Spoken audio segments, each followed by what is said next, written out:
Hello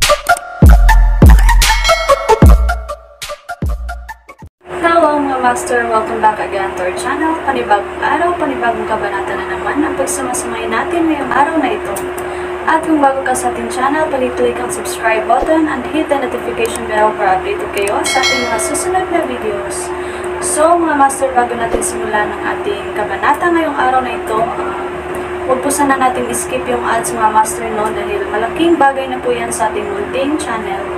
So simulan na natin kabanata ngayong araw na ito. Let's go! Kabanata 2651-2670. Kabanata 2651, Cut to the chase. Malamig na sabi ni Xande. Sinabi ni Waldones, gusto kong malaman ang higit patungkol sa Crep Myrtle Divine Sword. Sinabi ni Xande, ang Crep Myrtle Divine Sword ay nawala noong nakaraan. Higit na bilyon-bilyong taon na ang nakalipas mula nang mawala ito.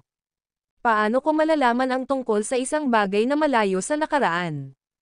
Si Waldones ay nag-aatubili na maniwala sa mga salita ni Xande. Nararamdaman ko na mas alam mo ang nalalaman mo.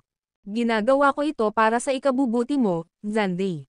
Pagkatapos kong mahanap ang Crep Myrtle Divine Sword, magagawa kong iangat ang sumpa sa Crep Myrtle Sword Pavilion at makuha ang swordsmanship inheritance ng Ancestral Sword Master. Hindi lamang aalisin ang sumpa sa Sangria, ngunit ang selyo sa mundong ito ay maaari ding alisin. Pagdating ng panahong iyon, ang haba ng buhay ng mga naninirahan sa mundong ito ay maaaring lumampas sa 1,000,000 taon. Ang lahat ng ginawa ko ay para sa kapakanan ng mundong ito. Gusto kong sabihin mo sa akin lahat ng nalalaman mo. Nga pala, may dala rin akong magandang balita para sa iyo.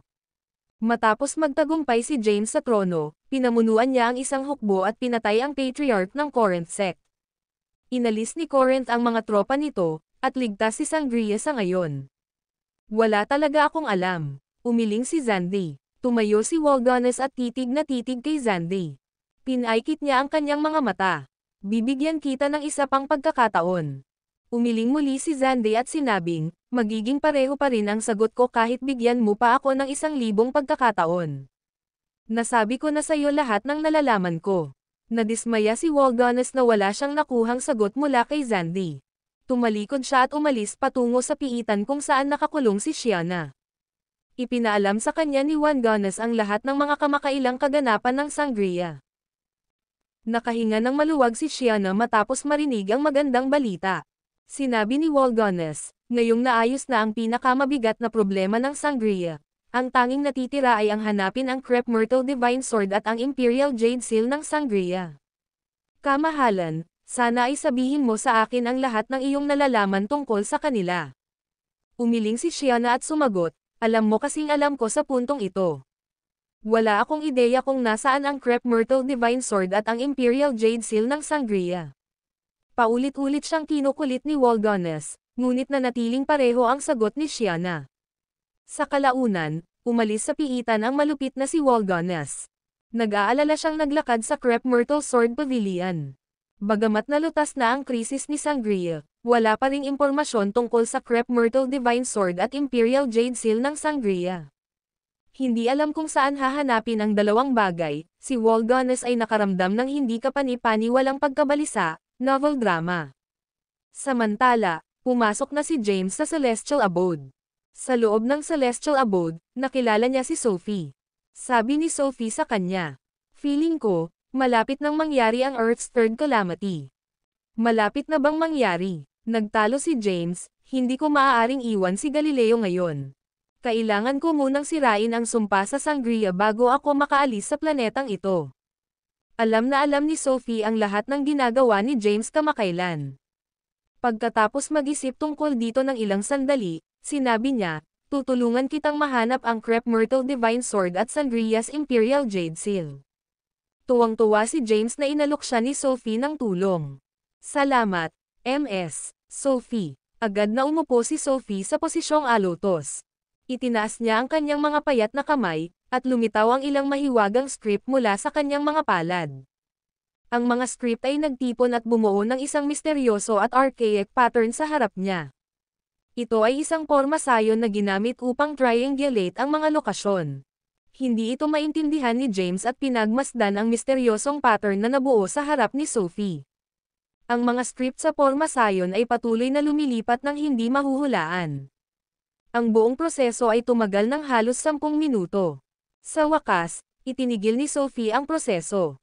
Tanong ni James, paano nangyari, MS? Sophie, nahanap mo na ba sila?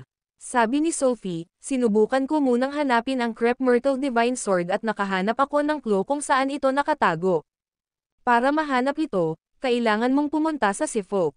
Ang video na ito ay edited by Urban Storytelling. Kabanata 2652 tinulungan ni Sophie si James na makakuha ng clue tungkol sa lokasyon ng Crepe Myrtle Divine Sword.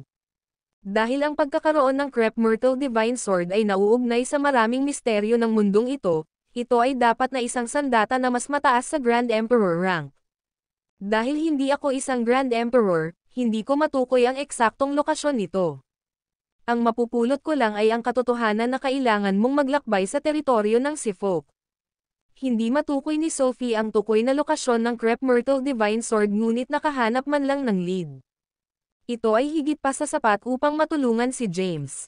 Nagpasalamat si James, salamat, MS. Sophie, mas magiging mas madali para kay James na mahanap ang Crepe Myrtle Divine Sword na may pahiwatig tungkol sa lokasyon nito.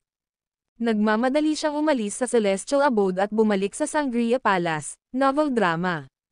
Pagkatapos, nagpadala siya ng subordinate para hanapin si General Quanella. Nakaupo si James sa isang lotus position sa isang bato sa likod bahay ng palasyo at tumingin sa malayo. Maya-maya, lumapit si Quanella sa kanya. Nakapagtataka, hindi siya nakasuot ng armor ngayon ngunit nakasuot siya ng maganda at asol na damit na akmang-akma sa kanyang kurba. Ang kanyang mga tampok sa mukha ay napakapinong, at siya ay napakarilag sa isang damit. Lumapit si Quanella, tumayo sa tabi niya, at magalang na binati si James, kamahalan. Sinulyapan siya ni James, saka umiwas ng tingin. Quanella, alam mo ba ang tungkol sa Seafolk? Yung Seafolk. Natigilan si Quanella. Ma'am. Tumanggo si James. Huminto sa pag-iisip si Quanella at sumagot, narinig ko na sila ay isang napakamailap na lahi. Ang sabi-sabi ay nakatira sila malapit sa dagat, ngunit walang nakakaalam kung saan eksakto sila nanggaling. Nag-isyo si James ng isang utos, gumamit ng mga magagamit na paraan upang makakuha ng impormasyon tungkol sa Seafolk. Tumanggo si Quanella. Naiintindihan. Kaagad pagkatapos, tinanong niya, bakit mo biglang tinatanong ang tungkol sa Seafolk, kamahalan? Sabi ni James, dapat may alam ang Seafolk kung nasaan ang Crepe Myrtle Divine Sword.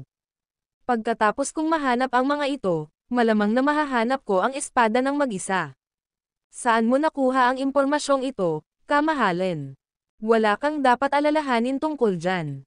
Gamitin ang lahat ng magagamit na mapagkukunan ng Sangria para imbestigahan ang Seafolk. Sige po, kamahalan. Nakuha ko kaagad. Hindi na nagtanong pa si Quanella at agad na umalis.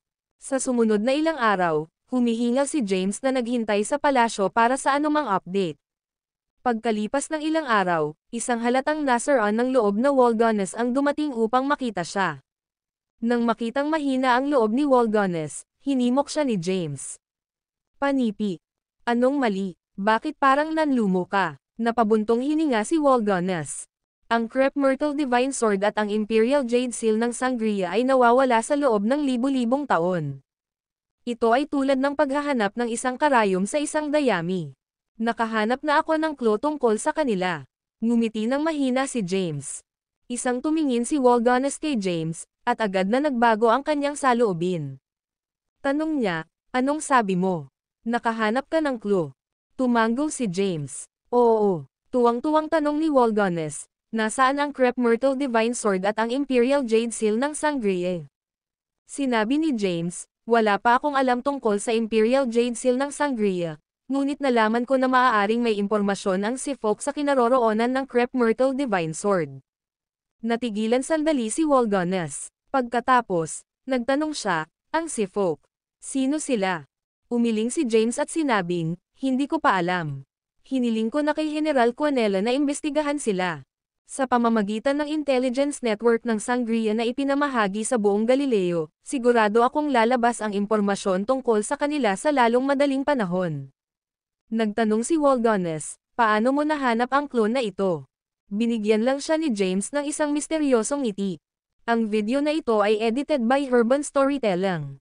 Kabanata 2653 hindi gaanong ipinaliwanag ni James kay Waldones. Sa halip, sinabi niya, maghintay ka lang. Matapos umalis sa Waldones sa ilang salita, bumalik si James sa kanyang silid upang magpahinga. Samantala, sinimulan na ni Quanella ang paggamit ng mga intelligence network ng Sangria upang magtanong tungkol sa Seafolk. Ang Seafolk ay isinara sa ibang bahagi ng mundo. Karamihan sa kanila ay umiwas na ibunyag ang kanilang mga sarili, ngunit may ilang mga pagbubukod sa panuntunang iyon. Bagaman ito ay napakabihirang, ang ilan sa kanila ay gumagala pa rin sa planeta. Si Galileo ay sagana sa mga magsasaka.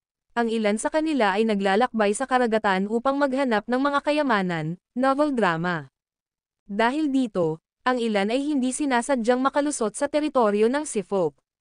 10 araw ang lumipas sa isang kisap mata. Si Quanella ay nakakuha ng ilang impormasyon tungkol sa Seafolk. Kamahalan. Lumuhad si Quanella sa isang tuhod. Marahang iwinagayway ni James ang kanyang kamay at sinabing, sige, maaari kang bumangon.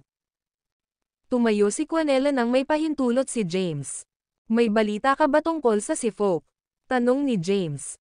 Tumanggo si Quanella at sumagot, opo, kamahalan. Nitong mga nakaraang araw, nakakalap ako ng ilang katalinuhan tungkol sa kanila. Matapos ang lahat ng ito, isang natagpuan na karamihan sa kanila ay walang silbi. Ang aming pinakamahusay na lead ay ang Blade Master ng Mount Grinch na naglakbay sa dagat ilang taon na ang nakakaraan at hindi sinasadyang pumasok sa teritoryo ng Seafolk. Medyo kilala niya ang mga ito at natutunan pa niya ang ilan sa kanilang mga kasanayan sa espada na nagbigay daan sa kanya upang maging napakalakas. Ang Blade Master ng Mount Grinch. Napaawang ang bibig ni James. Naalala niyang nalaman niya na ang Blade Master ng Mount Grinch ay isang kilalang powerhouse 100,000 taon na ang nakalilipas. Bukod dito, ang Blade Master ng Mount Grinch ay dating lumitaw sa labas ng Crep Myrtle Sword Pavilion. Tumanggo si Quanella at sinabing, oo. Ang mga galaw ng Blade Master ng Mount Grinch ay hindi eksaktong lihim at madaling matagpuan sa kaunting paghuhukay. Pansamantala siyang nanirahan sa bulubundukin sa labas ng ating bansa. Magiliw na ikan-away ni James ang kanyang kamay at sinabing, sige, salamat. Na-dismiss ka. Ito lang ang natipon ko tungkol sa Blade Master ng Mount Grinch. Inabot ni Quanella ang mga dokumento kay James. Matapos kunin ni James ang mga ito sa kanya, umalis na siya. Sumugod kaagad si Waldones pagkatapos mag-walkout si Quanella. Nagmamadali niyang hinimok si James, dahil nakakuha na tayo ng clue tungkol sa lokasyon ng Crep Myrtle Divine Sword. Ano pa ang hinihintay natin? Pumunta tayo sa Blade Master ng Mount Grinch at hilingin sa kanya na pangunahan tayo sa teritoryo ng Seafolk. Sagot ni James, hindi naman kailangang magmadali. Kapag umalis ako sa oras na ito, hindi ako sigurado kung kailan ako makakabalik. Bago umalis, kailangan kong tiyakin ang kaligtasan ni Sangria kapag wala ako. Gayun din, kailangan kong malaman kung ano ang hitsura ng Crep Myrtle Divine Sword. Simple lang yan. Magbibiyahe ako sa Crep Myrtle Sword Pavilion. Dahil doon nakatago ang Crep Myrtle Divine Sword noon, dapat mayroong mga talaan ng paglitaw nito sa kanilang mga sinaunang aklat. Sige, sige. Marahang iwinagayway ni James ang kanyang kamay. Hindi nagtagal si Waldones at mabilis na umalis papuntang Crep Myrtle Sword Pavilion. Nag-aalala rin si James na ipapadala ni Corinth ang kanilang hukbo upang salakayin muli ang Sangria pagkatapos niyang umalis upang hanapin ang Crep Myrtle Divine Sword. Sa kasamaang palad para sa kanya, sina Winnie at Delaney ay masayang naglalakbay sa paligid ng Galileo sa sandaling ito. Kaya, kailangan niya ng ilang powerhouses para protektahan si Sangria. Pagkaalis ni Waldones, nagtungo si James sa Celestial Abode. Hinanap niya ang ilan sa kanyang mga kaibigan mula sa Earth. Iniwasan ni James na ilabas ang mga lalaki sa Celestial Abode dahil sa sumpa kay Sangria. Kaya naman babae lang ang nilapitan niya. Sina Cynthia at Tiara ang pinakamakapangyarihan sa mga babaeng nanatili sa Celestial Abode. Pareho silang nakakonsumo ng dugo ng dragon bago ito at nilinang sa formation ng panahon ng celestial abode sa loob ng 30,000 taon. Sa ngayon, ang dalawa ay nasa ika-15 yugto ng Sage rank. Sama-samang namasyal si Amon at dalawang babae sa likod bahay ng Sangria Palace. Sa pagsubaybay kung kailan tayo huling nagkita, halos 10,000 taon na kitang hindi nakita, James. Kung hindi ka lang nagpakita sa pagkakataong ito, halos makalimutan ko na ang itsura mo. May sentimental na ekspresyon si Cynthia. Sino ang mag-aakalang mananatili siya sa loob ng celestial abode sa loob ng 30,000 taon? Tumingin si James kay Cynthia at nakangiting sinabi, "Ye." Lumipas ang 30,000 taon sa isang kisap mata. Gayunpaman, iyon lamang ang oras na lumipas sa celestial abode. Wala pang ilang dekada mula nang umalis tayo sa Earth. Tahimik na naglakad si Tiara sa gilid, tila may iniisip.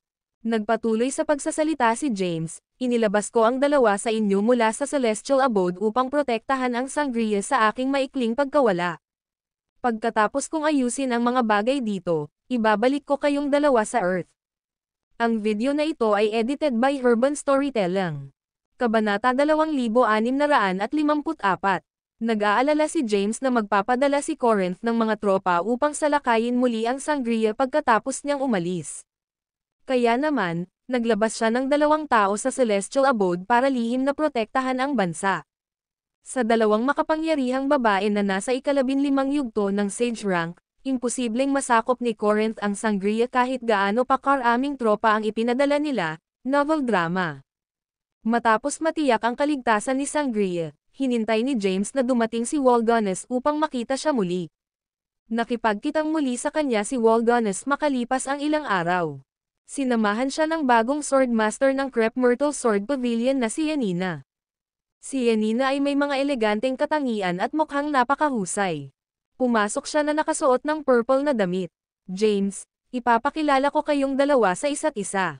Ito ang bagong Crep Myrtle Swordmaster, si Yanina Haileti." Bago umalis si Zandy, ipinasa niya ang posisyon ng Swordmaster kay Yanina. Ipinakilala ni Walgones si Yanina kay James.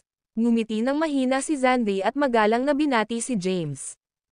"Isang karangalan na makilala ka, kamahalan." Bagamat hindi pa nakikita ni James si Yanina noon, parang pamilyar na pamilyar siya kung sino si James. Tumingin si James kay Walgones at nagtanong, "Plano mo bang isama siya?" Tumango si Walgones at sinabing, "Ay do. Sa anumang kaso, siya ay mula sa Crep Myrtle Sword Pavilion." Bagamat matagal nang nawala ang Crep Myrtle Divine Sword, ang Crep Myrtle Sword Pavilion ay nagpasa ng supernatural power mula noong Primordial Age. Ay tinatawag na Propitious Crep Myrtle. May mga tala sa mga sinaunang aklat ng pavilion tungkol sa Crep Myrtle Divine Sword na naglalaman ng pambihirang Crep Myrtle energy. Ang taong nag-practice ng Propitious Crep Myrtle ay mararamdaman ang Crep Myrtle Divine Sword kung malapit ito. Doblehin natin ang pagkakataong magtagumpay kung isasama natin siya. Tumango si James at sinabing, "Since that's the case, she can come with us." Pagkabalik ni Walgones, agad na umalis si James. Mabilis siyang umalis sa Sangria Palace at nagtungo palabas ng bansa. Gabi at araw ang paglalakbay ng tatlo. Pagkaraan ng ilang araw, sa wakas ay umalis sila sa mga hangganan ng Sangria at nakarating sa isang bulubundukin. Sinabi ni James, ayon sa impormasyong nakuha ni General Quanella, ang Blade Master ng Mount Grinch ay kasalukuyang naninirahan sa bulubunduking ito. Nasa bundok siya mga 10 kilometro mula rito. Sumagot si Walgones, "Sige, alis na tayo." Nagpatuloy ang tatlo sa pagpindot. Ang 10 kilometro ay isang maikling distansya lamang sa kanila. Lumitaw silang tatlo sa kanilang destinasyon sa ilang sandali. Lumitaw ang ilang mga gusali sa kanilang linya ng paningin. Ang mga gusali ay hindi maluhong ngunit sa halip ay simple. Naglakad ang tatlo. Nang malapit na sila ay may lumapit sa kanila na 4 na magkamukhang babae. Ang 4 na magagandang babae ay nakasuot ng puting damit at may katanji tanging tangkad. Sabay-sabay na hinugot ng 4 na babae ang kanilang mga espada at itinutok sa 3 hindi imbitadong bisita. Isa sa mga babae ang bruskong tinalikuran sila. Ito ang pansamantalang tirahan ng Blade Master ng Mount Grinch. Sabay talikod. Lumapit si James nang magkadikit ang mga kamay at magalang na sinabi, Nandito kami para makita ang Blade Master ng Mount Grinch. Walang nakikitang bisita ang ating guro ngayon. Muling sagot ng babae, hindi na pinansin ang hiling ni James. Paano kung ipilit ko siyang makita? Humakbang pasulong si Waldones at tiningnan ang magagandang babae na may hawak na espada. Tumayo siya at hiniling, iulat ka agad sa kanya ang aming pagbisita, kung hindi. Naramdaman ni Waldones na ang mga babae ay nasa ikalimang yugto ng sage rank at medyo malakas sila, ngunit wala iyon sa kanya. O ano, hindi na kailangang makipag-reason sa kanya. Atake. Nagalit ang apat na babae sa kanyang sinabi at naghanda na silang makipaglaban. Agad namang humakbang si James at pinagaan ang sitwasyon. Kumalma ka, taga Sangria kami. Ako ang Emperor ng Sangria, si James Caden. Ang layunin ni James ay humingi ng tulong, hindi upang makipag-away. Ang emperador ni Sangria. Nang marinig ito, natigilan ang apat na babae. Ang isa sa kanila ay sumagot kay James, maghintay ka rito. I'll go report your presence to the master. Ang video na ito ay edited by Urban Storytelling. Kabanata 2655. Tumalikod siya at lumabas ng gusali. Samantala, ang tatlo naman ay nagpipigil sa kanilang mga kinatatayuan habang nakatutok ang kanilang mahahabang espada sa party ni James. Hindi naman nagmamadali si James, kaya matiag ang naghintay. Ang Blade Master ng Mount Grinch ay nakaupo sa lupa sa isang silid sa bahay sa unahan nila. Ang matinding enerhiya ay nagmula sa kanyang katawan at natipon sa kahangahangang sword energy. Medyo matanda na siya at parang medyo tumanda na siya mula sa panahon niya sa Crep Myrtle Sword Pavilion. Puti na ang buhok niya, novel drama. Guro, isang boses ang nagmula sa labas ng pinto ng kwarto niya. Ang Blade Master ng Mount Grinch ay tumigil sa paglilinang at nawalan ng lakas.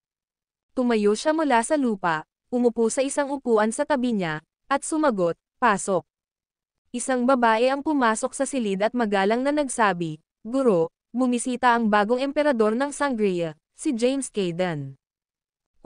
Ang Blade Master ng Mount Grinch ay nagpahayag ng kanyang pagkagulat.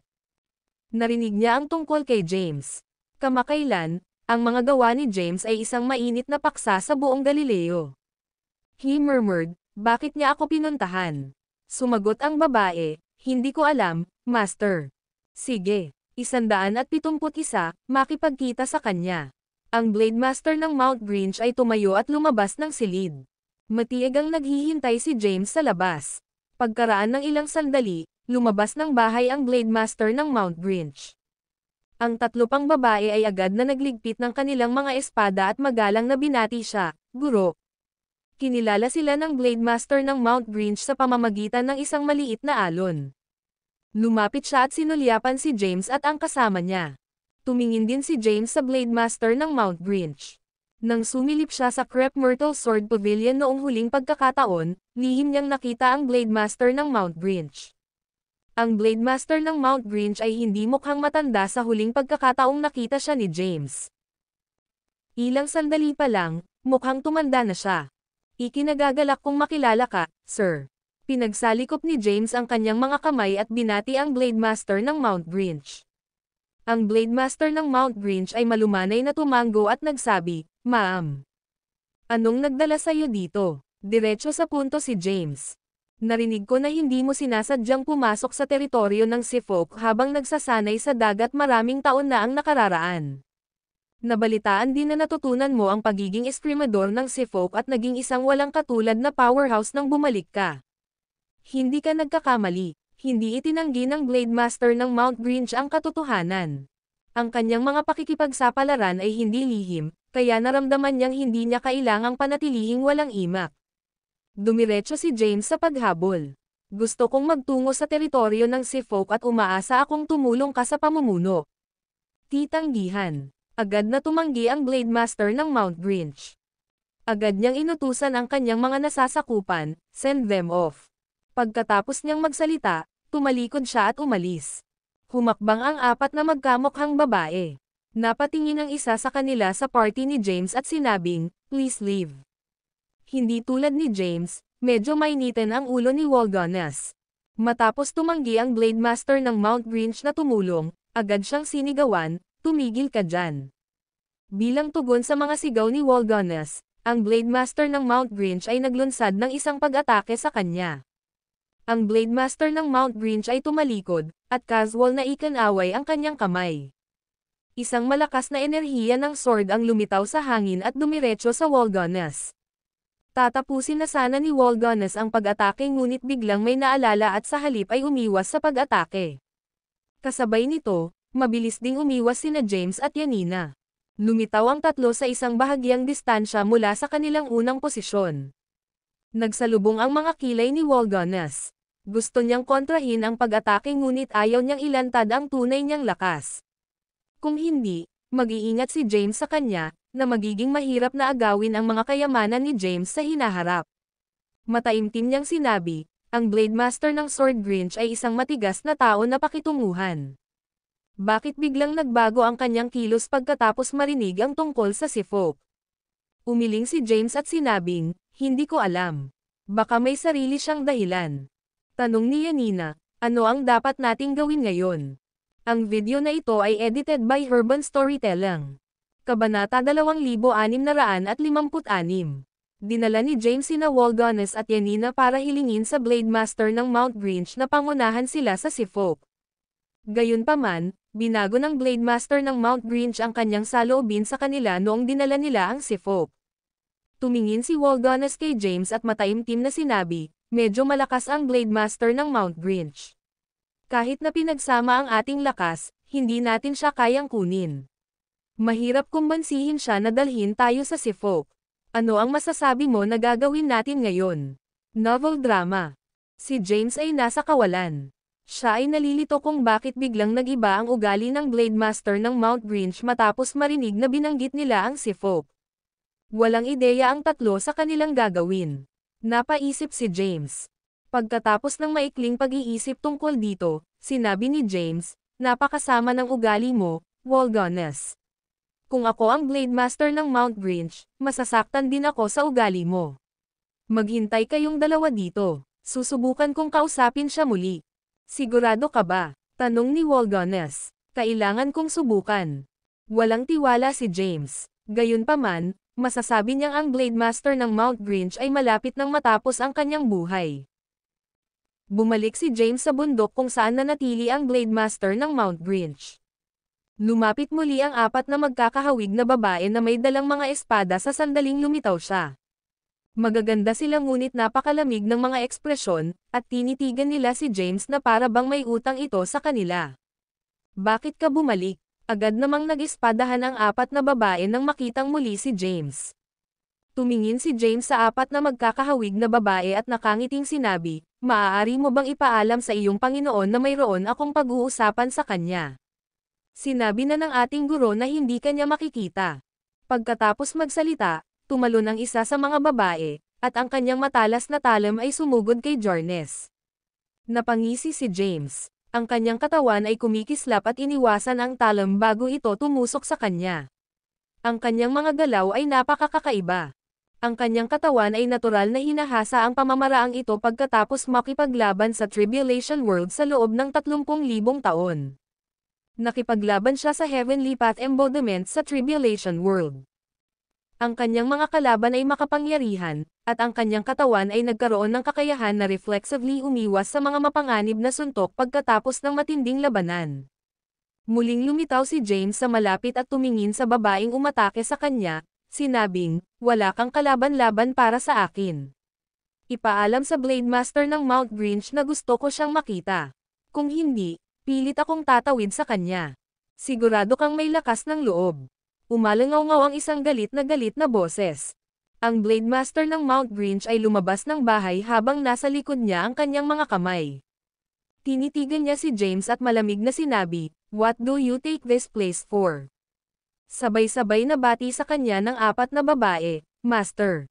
Nilaibat ni James ang mga babae at tumayo sa harap ng Blade Master ng Mount Grinch. Nakangiting tumingin sa kanya si James, kung hindi ako nagkakamali, napakalapit mo na sa katapusan ng buhay mo, sir. There's a curse on this world, and you won't be able to avoid death when you reach your life's limit. Noong huling nakita ni James ang Blade Master ng Mount Grinch sa Sangria, medyo gumanda siya. Para magmukha siyang kasing edad niya ngayon ay unti-unting nawawala ang sigla sa kanyang katawan. Sa ilalim ng normal na mga pangyayari, maaari niyang mapanatili ang sigla sa kanyang katawan sa kanyang kasalukuyang cultivation rank. Gayunpaman, si Galileo ay isang kakaibang planeta. Isang cursed seal ang inilagay kay Galileo, at lahat ng nabubuhay na nilalang dito ay mabubuhay lamang ng 1,000,000 taon. Ang mga umabot sa limitasyon ay mamamatay. Sa makatuwid, si James ay gumawa ng magaspang na hula na ang Blade Master ng Mount Grinch ay halos 1,000,000 taong gulang. Ang video na ito ay edited by Urban Storytelling. Kabanata 2657. Yan ang sarili kong problema, at wala itong kinalaman sa iyo. Ang Blade Master ng Mount Grinch ay tumingin kay James ng masama. Sinubukan siyang pagkalmayan ni James. Sigurado akong nakarinig ka ng usap-usapan na may lalabas sa sangria at mag-aalis ng sumpa. Ako nga pala ang nakatadhana mula sa mga alamat. Kaya kung alisin ang sumpa at alisin ang cursed seal sa planetang ito. Pagkatapos kong magtagumpay, ang sumpa sa planetang ito ay mawawala na, at walang limitasyon sa haba ng buhay ng mga nilalang dito. Maaari kang magpatuloy sa buhay. Ang Blade Master ng Mount Grinch ay tumingin kay James at nagtanong, so ano ang dahilan kung bakit mo ako pinuntahan? Same time na sinabi ni James, ang Crep Myrtle Sword Pavilion ay may mahalagang bahagi sa pag-aalis ng mga sumpang ito. Ang susi sa pag-alis ng mga sikreto sa loob ng Crep Myrtle Sword Pavilion ay ang Crep Myrtle Divine Sword na matagal nang nawala. Nakakuha ako ng clue tungkol sa lokasyon nito na nauugnay sa Seafolk. Kailangan kong maglakbay upang makita ang Seafolk upang makuha ko ang espada upang alisin ang sumpa sa mundong ito. Hinihiling mo sa akin na pangunahan ka sa Seafolk para lang sa Crep Myrtle Divine Sword. Ang Blade Master ng Mount Grinch ay tumingin kay James, at naging solemn na ang kanyang ekspresyon. Tumango si James at sinabing, oo. Siyempre, maaari mo ring tumanggi na tulungan ako. Gayunpaman, hindi ko magagawang alisin ang mga sumpa, at hindi magtatagal bago ka mamatay kung pipiliin mong hindi ako tulungan. Natahimik ang Blade Master ng Grinch, nag-iisip kung tutulungan si James. Hindi nagmamadali si James at matiyag ang naghintay ng sagot. Kumbinsido siya sa. Ang Blade Master ng Mount Grinch ay pumayag na tumulong. Pagkatapos ng lahat ay natatakot sa kamatayan. Naniniwala si James na ito ay pareho para sa Build Master ng Mount Grinch. Maya-maya, tumingin kay James ang Blade Master ng Mount Grinch. May problema sa mukha, sinabi niya, hindi naman sa ayaw kitang dalhin doon, pero nang umalis ako sa teritoryo ng Seafolk, binigay ko sa kanila ang aking salita na huwag ipaalam sa iba ang kanilang tahanan. Pag sinira ko ang pangako ko, hahabulin nila ako. Ang lakas ng Seafolk ay mas malaki kaysa sa may isip mo.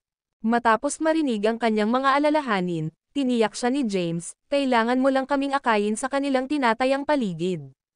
Hindi nila malalaman na ikaw ang nanguna sa amin doon. Ito, tinukso ng mga salita ni James ang Blade Master ng Mount Grinch. Tinitigan ng Blade Master ng Mount Grinch si James. Pagkaraan ng ilang segundo, huminga siya ng malalim at sinabing, sige. Ihahatid kita sa kanila. Walang kabuluhan para sa kanya na tuparin ang kanyang mga salita dahil siya ay nalalapit na sa katapusan ng kanyang buhay. Para mabuhay, wala siyang ibang nagawa kundi sirain ang kanyang pangako. Matapos sumang-ayon ang Blade Master ng Mount Grinch na tumulong, gumaan ang loob ni James. Ang Blade Master ng Mount Grinch ay nagtanong, kailan mo balak pumunta? Sinabi ni James, hindi natin maaaring ipagpaliban ang bagay na ito at dapat na umalis ka agad. Sige, hayaan mo akong ayusin ang ilang bagay dito. Ang Blade Master ng Mount Grinch ay naglakad patungo sa kanyang 4 na apprentice at sinabing, aalis ako saglit. Bumalik kayong 4 sa Mount Grinch. Ang 4 na magkakaparehong babae ay sabay-sabay na sumagot, naiintindihan, novel drama. Ang Blade Master ng Mount Grinch ay bumalik kay James at sinabing, tara na. Pinagmamasdan ni Waldonis at Yanina si James mula sa malayo.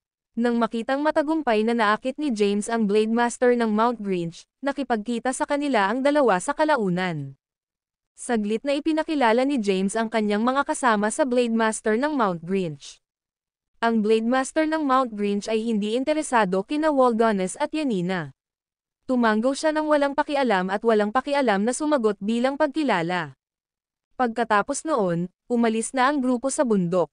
Tulad ng Earth, karamihan sa ibabaw ng Galileo ay binubuo ng malalaking anyong tubig na may maliliit na bahagi ng lupa. 0.0001% lamang ng lugar ang solidong lupa, habang ang iba ay karagatan. Ang malalawak na karagatan ay misteryoso at puno ng mga panganib. Kahit na ang isang powerhouse sa SageRank ay hindi ganap na galugarin ang kanilang mga karagatan. Makalipas ang ilang araw, nakarating ang grupo sa isang dalampasigan. Ang Blade Master ng Mount Grinch ay nagsabi, ang mga karagatan ay puno ng panganib, at ang kamatayan ay isang maliit na pagkakamali na lang. Sa aming kasalukuyang antas, aabutin ng humigit kumulang 3 buwan upang marating ang Seafolk kung magbibiyahe kami ng buong bilis. Mayroon din akong barkong pandigma na maaaring maghatid sa atin sa dagat ngunit mas magtatagal ito, malamang sa isang lugar malapit sa 6 na buwan. Ang video na ito ay edited by Urban Storytelling. Kabanata 2658. Ang yugto ng panahon ng kalahating taon ay wala sa mga magsasaka. Pagkatapos magsalita ng Blade Master ng Mount Grinch, bahagya niyang pinitik ang kanyang palso. Isang nakakasilaw na liwanag ang lumabas sa kanyang palad, at lumitaw ang isang maliit na barkong pandigma. Ang barkong pandigma ay unti-unting lumaki at tuluyang huminto nang umabot ito sa laki ng isang gusali. Ang Blade Master ng Mount Grinch ay nagsabi, ginugol ko ang hindi mabilang na taon sa paggawa ng lumilipad na barkong pandigma na ito. Ang mga depensa nito ay napakatatag na kahit na ang mga halimaw ng SageRanks 15th. Ang entablado ay hindi makakapaglagay ng gasgas dito. Maraming makapangyarihang halimaw sa dagat.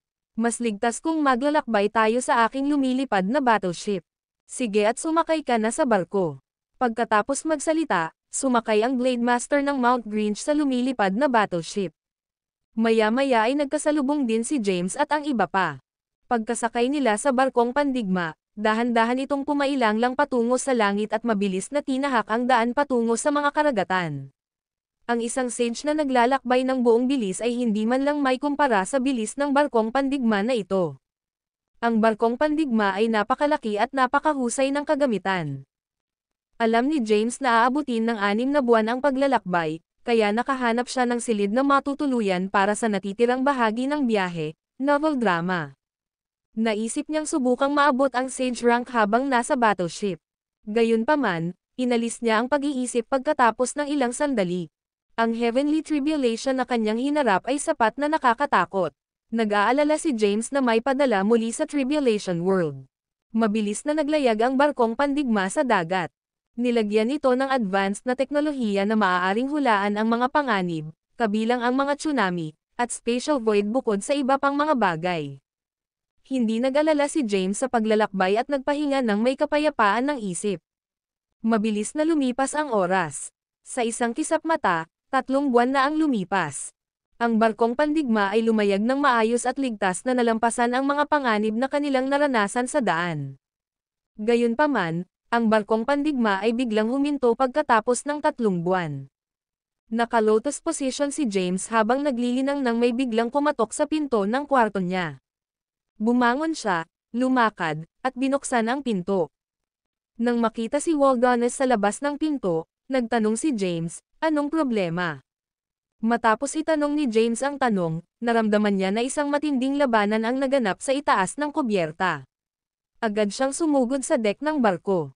Nakatayo sa kubyerta, nakita ni James ang isang lalaking nakakulong sa matinding pakikipaglaban sa isang halimaw sa kalangitan. Ang lalaking iyon ay ang Blade Master ng Mount Grinch, at ang halimaw na kinakalaban niya ay isang dragon. Ang dragon ay may napakalaking katawan at 10,000 metro ang haba. Mayroon itong mga itim na kaliskis sa buong katawan at naglalabas ng napakalaking kapangyarihan. Ang Blade Master ng Mount Grinch ay may hawak na mahabang espada sa kanyang kamay na nagniningning ng kapansin-pansing enerhiya. Ilang beses niyang nilaslas ang katawan ng dragon, ngunit ang mga atake nito ay halos hindi nakagamot sa kanyang kalaban. Bilang tugon, inihampas ng dragon ang napakalaking buntot nito sa kanya at nasugatan siya.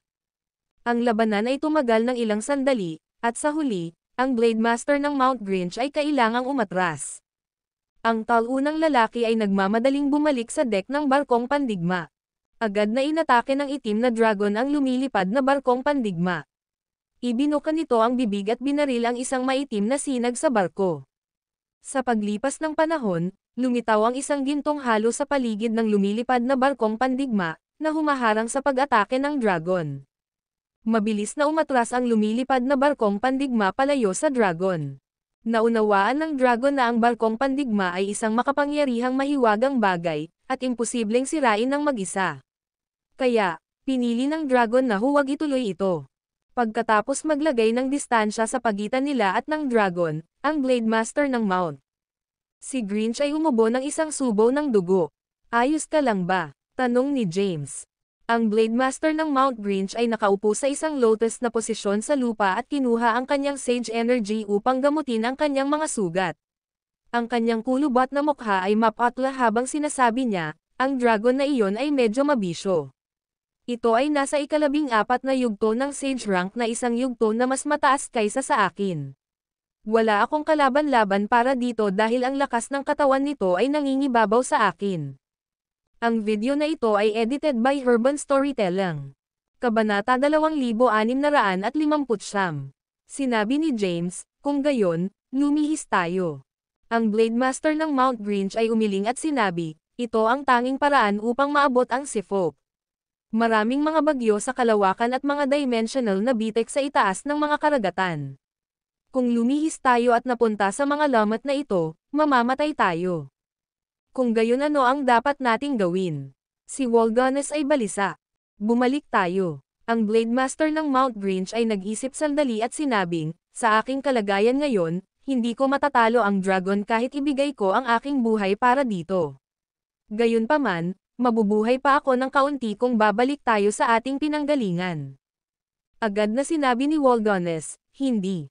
Malapit na kami sa teritoryo ng Seafolk. Paano tayo madaling sumuko? Sama-sama tayong lumaban. Baka mapatay natin ang dragon kung magkakasama tayo. Nang marinig ito, sinulyapan ng Blade Master ng Mount Grinch si Wolgones. Hindi naman sa ginagawa kong maliitin ka, binata, pero ano ang gagamitin mo para labanan ang dragon? Ang Blade Master ng Mount Grinch ay hindi matiyak ang ranggo ng paglilinang ni Wolgones, ngunit ipinalagay niya na hindi masyadong makapangyarihan si Wolgones dahil medyo bata pa siya. Sabi ni James, subukan natin. Baka gumana. Malayo-layo na rin ang kanilang nalakbay, kaya ayaw din ni James na talikuran ang kanilang paghahanap sa yugtong ito. Bukod dito, ang bagay ay nababahala sa kanyang pagbabalik sa Earth. Hindi niya iiwanan ang paglalakbay kahit na kailanganin niyang ilantad ang kanyang tunay na lakas. Tumingin si Wolgones kay James at ngumisi. Bagaman mahina ako, makapangyarihan si James dito. Hindi mo siya dapat maliitin. Medyo marami na siyang kayamanan. Alam ni Wolgones ang tungkol sa pagkakakilanlan at kasaysayan ni James. Alam niyang galing si James Earth at na siya ang pinakadakilang kampyon ng Earth na nagkaroon ng maraming magagandang biyaya. Kung saan man siya nakatagpo ni James, ninakaw na niya ang mga kayamanan ni James. Sa ngayon, pinagmamasdan niya ang mga kayamanan na malapit nang makuha ni James. Tumingin kay James ang Blade Master ng Mount Grinch. Masasabi niyang hindi pa man lang nakapasok si James sa Sage Rank. Gayunpaman, narinig din niya kung paano inalis kamakailan ni James ang ilang Sage sa isang galaw. Pagkatapos ng ilang maikling pagmumuni-muni, sinabi niya, sige. Susubukan namin ito, ngunit mawawala namin ang natitirang bahagi ng paglalakbay kung hindi ito gumana. Ma'am, tumango si James. Pagkatapos, ginamo ng Blade Master ng Mount Grinch ang kanyang mga sugat.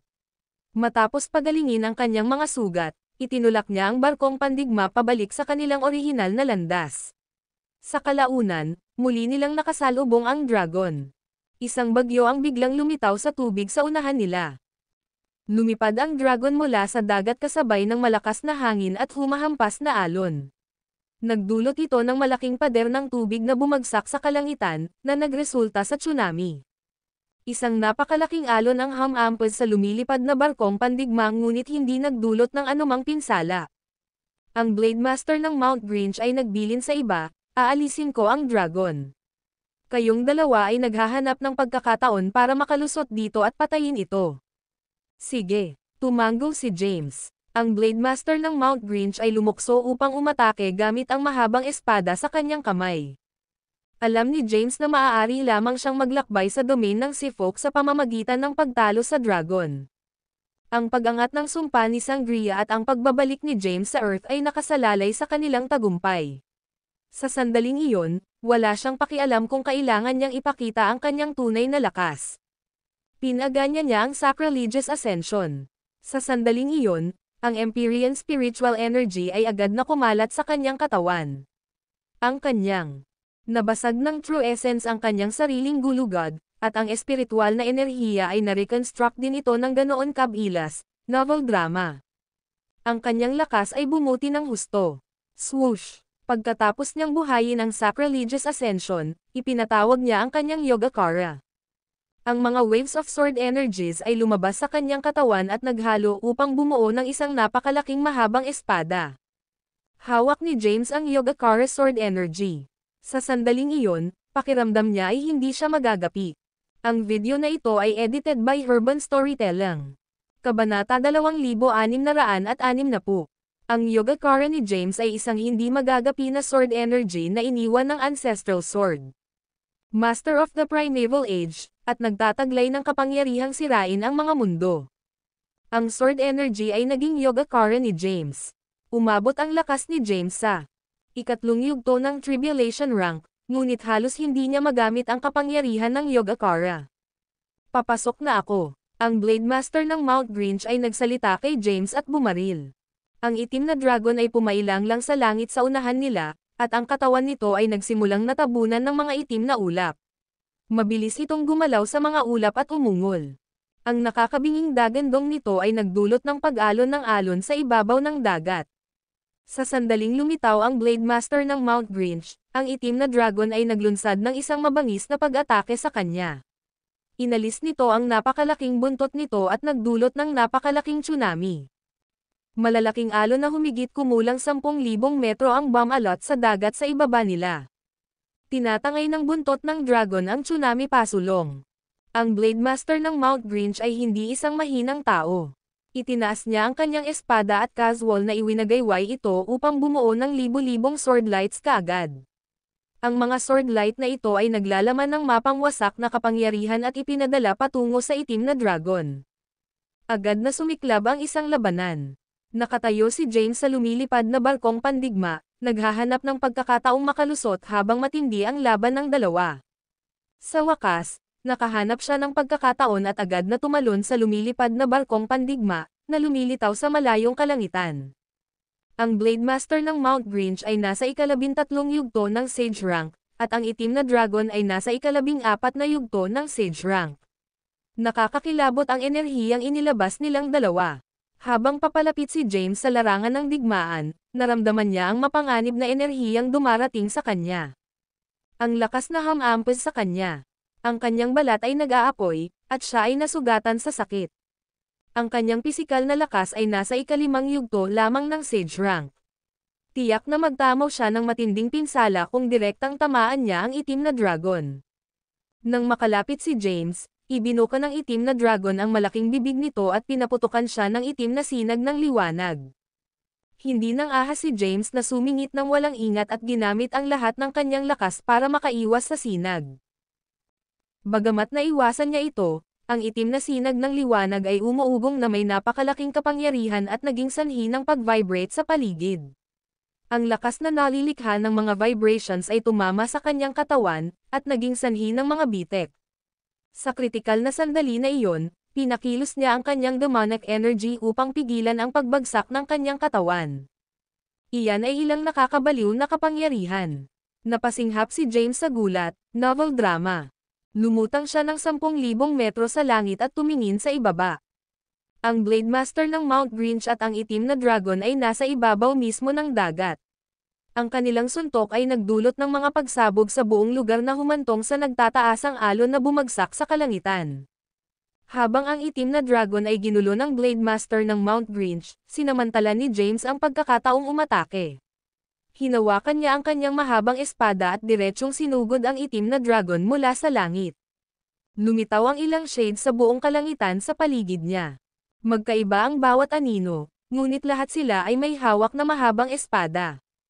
Ang iba't ibang mga anino ay nagsagawa ng iba't ibang mga pag-atake gamit ang kanilang sariling mga espada.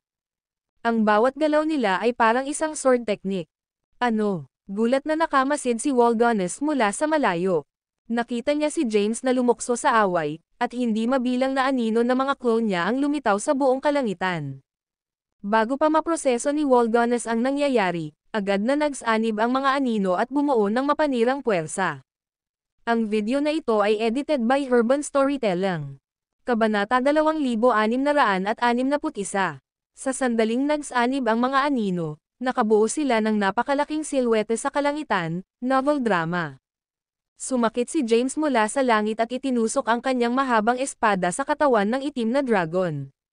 Tila nag-freeze ang oras sa mga sumunod na segundo.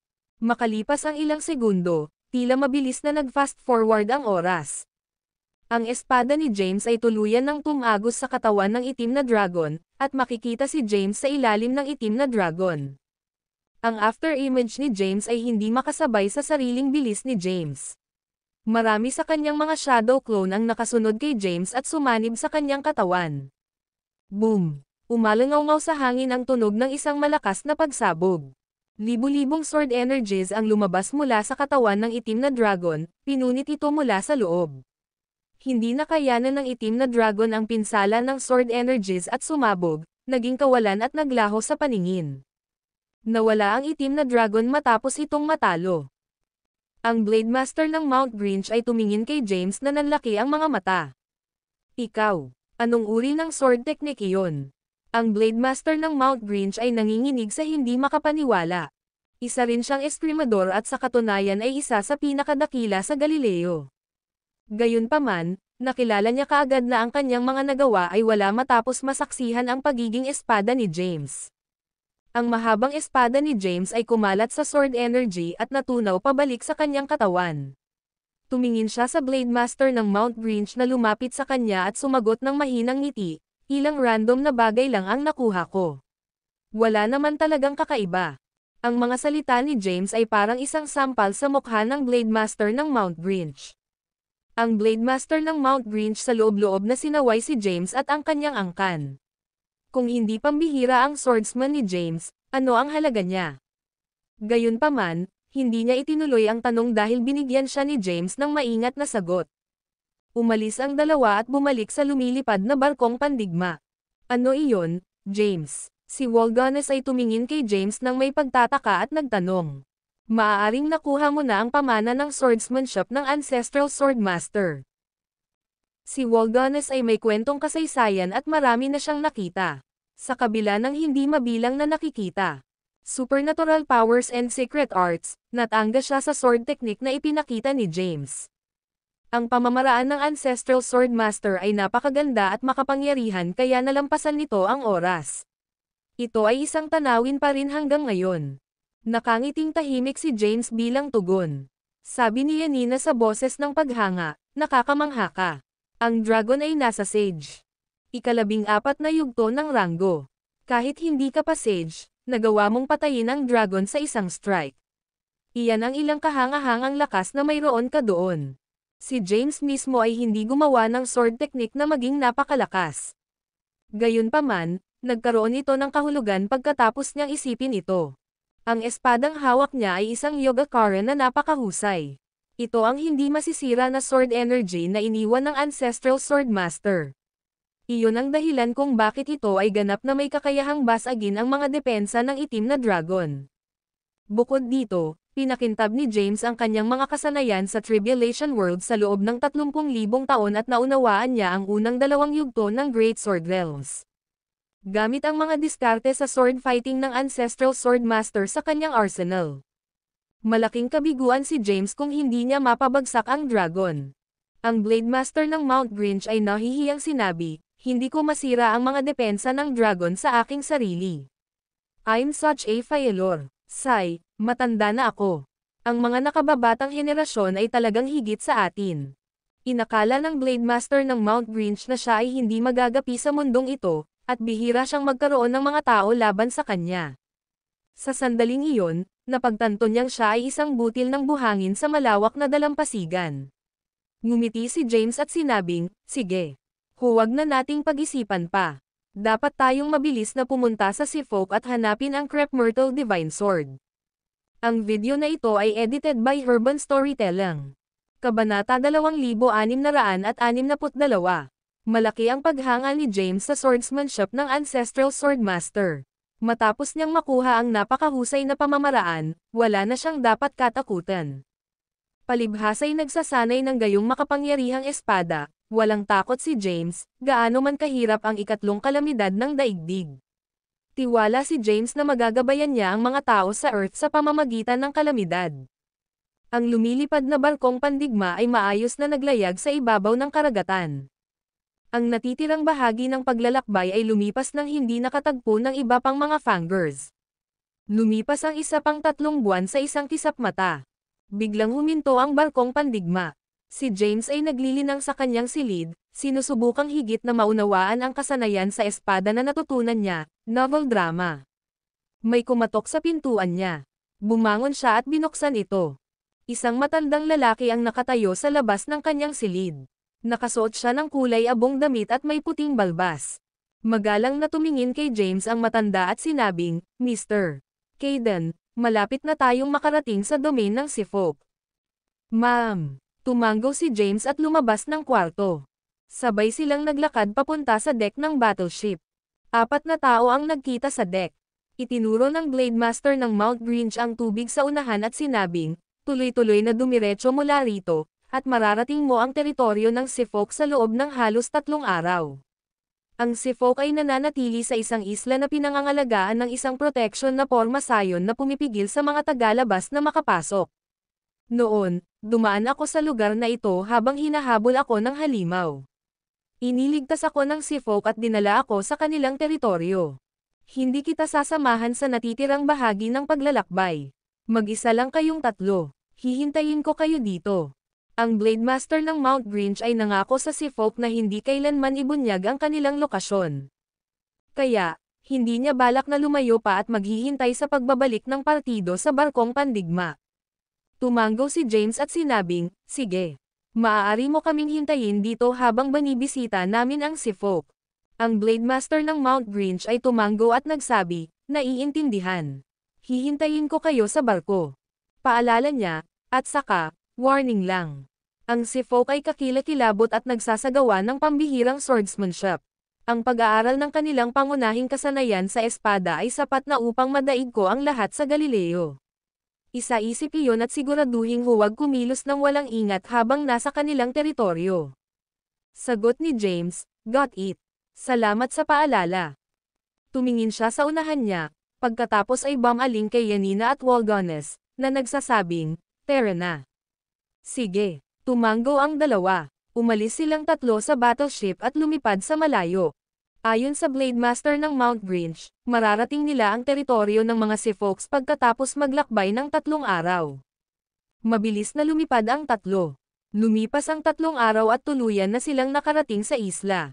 Napakalaki ng isla. Sa isang sulyap, walang katapusan. Isang misteryosong gininto ang halo na may mahiwagang mga script ang nakapalibot sa paligid ng isla. May isang malakas na puwersa na bumabalot sa lugar.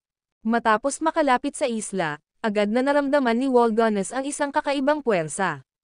Pagkatapos pag-isipan ito, sinabi niya, kung hindi ako nagkakamali, isang napakapambihirang banal na bagay ang malapit ng lumitaw sa teritoryo ng Seafolk. Ano? Biglang lumingon sa kanya sina James at Yanina. Umiling si Walgones at sinabing, hindi ko matukoy kung ano iyon, ngunit ibang enerhiya ang nararamdaman ko pagkatapos kong makalapit sa isla. Bagamat hindi ko talaga matiyak kung ano ito, sigurado ako na ito ay talagang kapansin-pansin. Sabi ni James, mas mainam na alisin ang mga ganoong kaisipan. Dumating kami upang hanapin ang Crep Myrtle Divine Sword, hindi para dambungin ang resources ng Seafolk.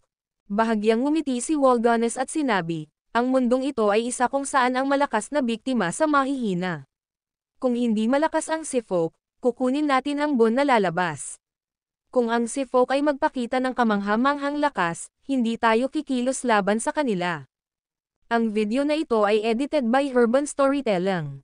Kabanata 2663. Napaikot ng mata si James sa sinabi ni Walgones. Hindi siya mapakali na tumugon kay Waldonas. Lumingon siya kay Yanina at nagtanong, nararamdaman mo ba ang enerhiya ng Crepe Myrtle Divine Sword? Umiling si Yanina at sinabing, hindi, novel drama. Kumunot ang noo ni James at sinabing, hindi.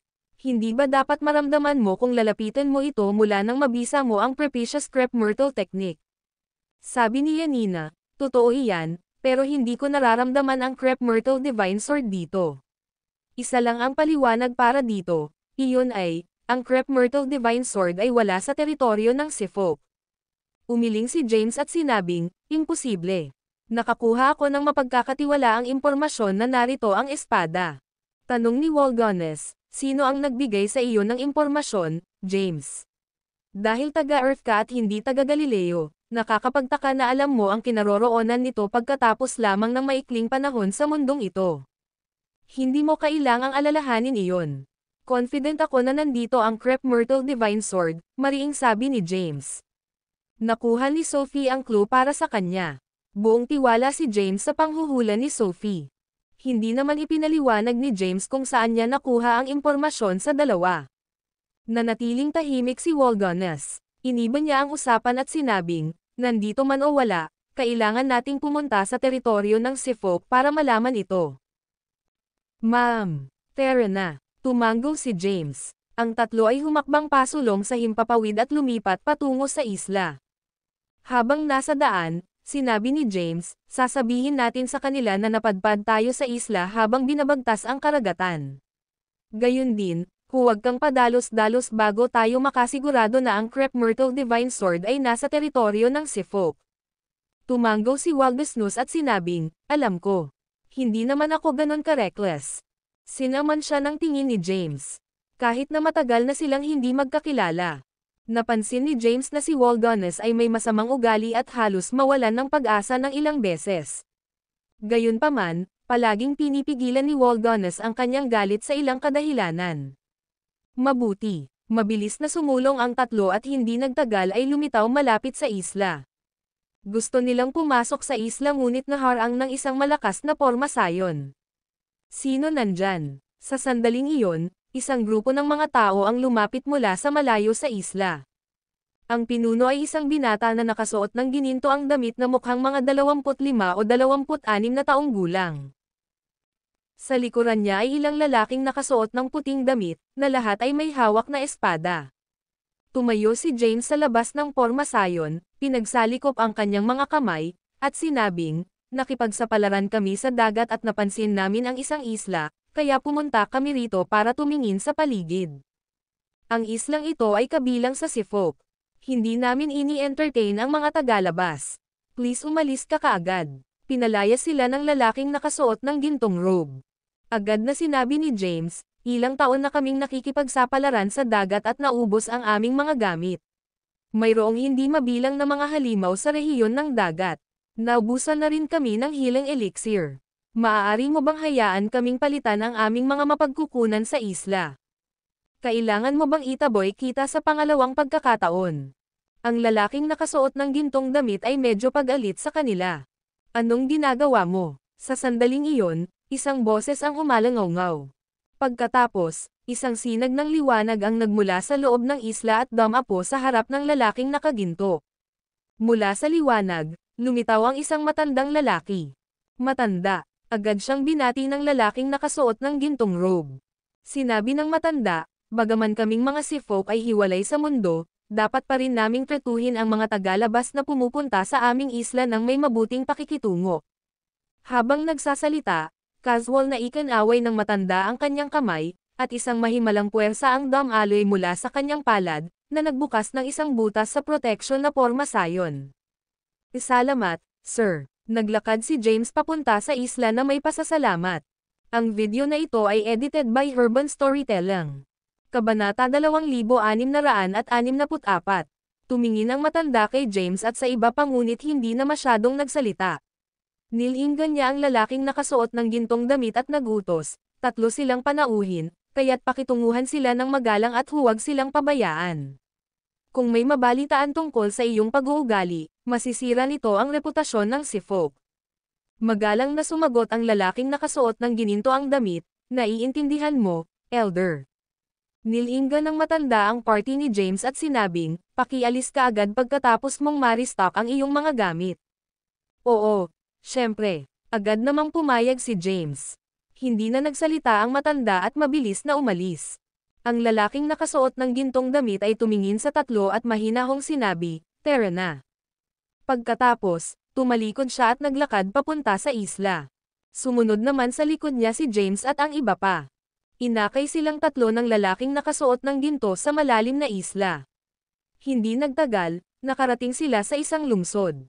Malamig niyang sinabi, "Mabibili mo ang lahat ng kailangan mo sa lungsod na ito. Pagkatapos mong mabili ang iyong mga supply, mangyaring umalis ka agad. Or else," tumanggo si James.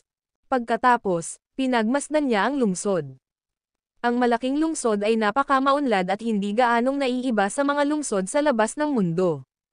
Umalis ang lalaking nakasuot ng golden robe matapos silang paalalahanan.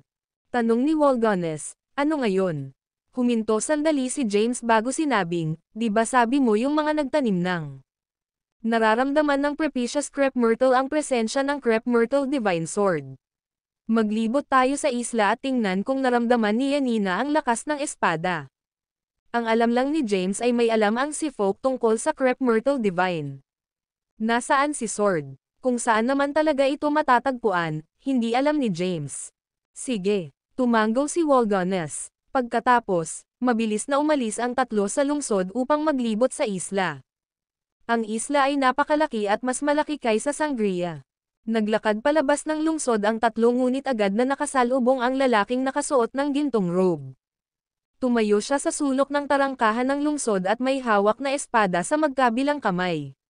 Tumingin siya sa James's party at malamig na sinabi, "Saan kayong tatlo pupunta? Kung gusto mong umalis sa lungsod, dapat kang umalis mula sa East Gate. Anong ginagawa mo sa South Gate?" Nagpalitan ng ilang tingin sina James at Walgones, novel drama. Nararamdaman nila na ang lalaking nasa harap nila ay isang makapangyarihang sage at nasa 8th stage man lang. Nakangiting lumapit si James at sinabing, "Ako si James Caden. Paano ko kayo haharapin, sir? Di mo kailangang malaman ang pangalan ko. May isang araw ka lang para kunin ang mga gamit mo at lisanin ang aming lupain," sabi ng lalaking nakasuot ng gintong damit. Nakangiting sabi ni James, "Narinig ko ang si Folk bago ako nagsimula sa aking pakikipagsapalaran upang galugarin ang malalawak na karagatan. Narinig ko na inihiwalay ninyo ang inyong mga sarili sa labas ng mundo at bihirang umalis sa inyong teritoryo. Pumunta talaga kami dito para matuto sa si Folk." Sinundan ni Walgones, na nagsasabing, "Talaga. Narinig ko ang isang magsasaka na pumasok sa teritoryo ng si Folk kanina at natuto ng espada mula sa iyong mga tao. Pagkatapos niyang umalis, siya ay naging isang powerhouse na namuno sa mundo. Nandito ka para matuto sa amin." Ang lalaking nakasuot ng gintong damit ay tumingin sa kanila at sumirit, "Kaming mga si Folk ay hindi tumatanggap ng mga alagad mula sa labas ng mundo." Tanong ni James, "Kung gayon, paano pinahintulutan ang Blade Master ng Mount Grinch na matutunan ang talino ng si Folk?" Ang lalaking nakasuot ng gintong damit ay ayaw ituloy ang usapan. Itinaas niya ang kanyang espada at defensive na sinabi, "Hindi ko alam, pero hindi nito binabago ang katotohanan na isang araw ka lang dito. Kung hindi ka nawala bukas, ako mismo ang magpapaalis sa iyo dito." Nang matapos magsalita ang lalaki ay tumalikod na ito at umalis. Naiwang walang magawa si James. Nagtanong si Walgones, "Ano ang dapat nating gawin ngayon?" Ang video na ito ay edited by Urban Storytelling. Kabanata 2665. Nagkibit balikat si James at sinabing, "Paano ko malalaman? Maaaring bata pa ang lalaking iyon pero, medyo malakas siya. Dapat mayroong maraming malalakas na tao sa mga si Folk. I don't think we should take forceful action here. Dapat tayong bumalik sa lungsod at gumawa ng isang mas mahusay na plano. Wala na tayong magagawa sa ngayon." Parang hindi makaisip si Walgones ng ibang plano. Kaya naman, tatlo ang bumalik sa lungsod. Pagpasok nila sa lungsod, napansin nilang nakabuntot sa kanila ang lalaking nakasuot ng gintong damit. Nakipagsabayan ang tatlo sa kanilang pagkilos at bumili ng mga healing elixir pati na rin ang iba pang mga supply sa lungsod. Pagkatapos, pumunta sila sa isang bar, umupo sa isang sulok na mesa, at umorder ng alak. Dahan-dahan nilang ininom ang kanilang alak habang nagsimula silang gumawa ng bagong plano. Napatingin si Walgones sa stalker nila sa malapit na bakas sa mukha nito ang inis. Sabi niya, ang lalaking iyon ay walang tigil na sumusunod sa amin. Gusto ko lang talaga siyang patayin. Tumawa si James at nagtanong, kaya mo ba talaga? Nahihiyang sagot ni Walgones, sa tingin ko ay hindi. Mukha siyang calculative at parang mahigpit na kalaban. Siya ay nasa ikawalong yugto ng Sage rank. Mukhang mataas ang status niya sa mga Seafolk.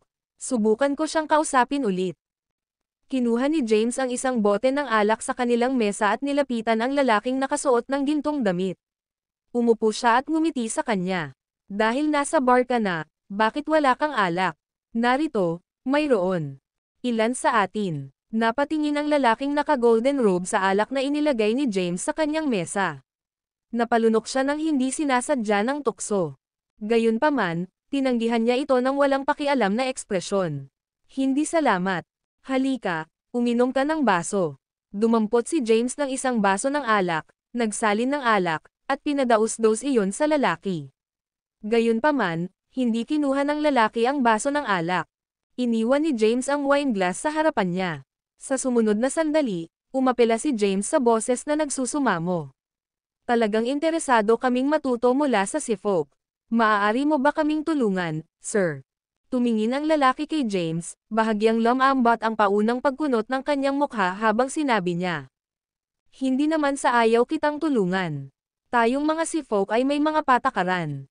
Ang mga tagalabas ay pinapayagan lamang na pansamantalang manatili sa ating teritoryo at hindi pinapayagang manatili dito ng ganoon katagal. Panipi. Kung gayon, paano ang Blade Master ng Mount Grinch? Pinutol ng lalaki si James at sinabing, wala akong ideya kung sino ang Blade Master ng Mount. Si Grinch ay o kung paano niya natutunan ang aming swordsmanship. Dapat isuko mo na lang ang ideya. Wala na ba talagang puwang para sa negosasyon? Novel drama. Hindi. Paulit-ulit na nakiusap si James ngunit sa bawat pagkakataon ay tinatanggihan. Matapos makipag-chat sa lalaki ng ilang oras, bumalik siya sa kanyang upuan, naiwan ang baso ng alak. Nagkibit-balikat si James kay Walgones at sinabing, ginawa ko na ang lahat. Dahil hindi natin siya makumbinsi, kailangan nating gumawa ng puwersang aksyon.